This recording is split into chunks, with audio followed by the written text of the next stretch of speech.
السلام علیکم. ستړي مشئ. یو داسې دعا درخیم چې مدني جانان یې د قبلېدو په اړه قسم کړی دی.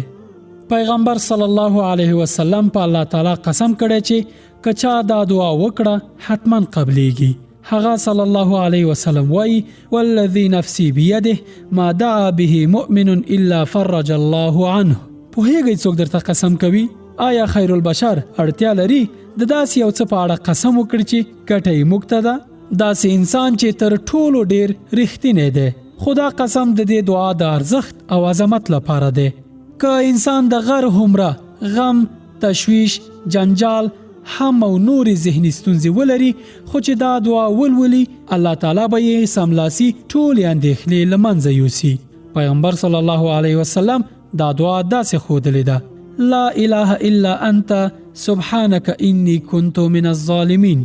مازې چې مسلمان دا دعا ولولي الله تعالی یې غم او هم له منځه وړي. ځکه د الله تعالی محبوب پیغمبر د دې دعا د قبلېدو په اړه قسم کړی دی.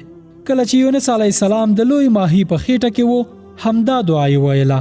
الله تعالی دعا سملاسي قبول کړه. په دې اړه الله تعالی وایي فاستجبنا له ونجيناه من الغم. موږ د هغه دعا قبول کړه او له غم نه مو وژغوره. دا یونس علیه السلام پورې ځانګړې دعا نه ده، ځکه الله تعالی د آیت په پای کې وایي وکذلک ننجي المؤمنین، او همدغه شان موږ مؤمنان ژغورو.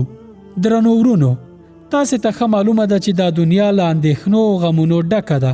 تاسې ډېر کم داسې کسان چارچاپېره وینئ چې په رښتیا خوشحاله وي. ژوند کله دومره ستړی کوونکی شي چې د کلمې په واقعي معنا په انسان وغمیږي. داسې ملګري به حتما پیژنئ چې له هم او غم کړیږي. تاسې په خپله دا دعا حفظ کړئ او خپلو ملګرو ته یې هم ورزده کړئ. د دې اسانه لار دا ده چې دا ویډیو په خپلو فیسبوکونو شیر کړئ او یا یې لینک کاپی کړئ او خپلو دوستانو ته یې په مسیج واستوئ. الله تعالی به یې ماته د جوړولو او تاسې ته د شیر کولو له امله اجر نصیب کړي.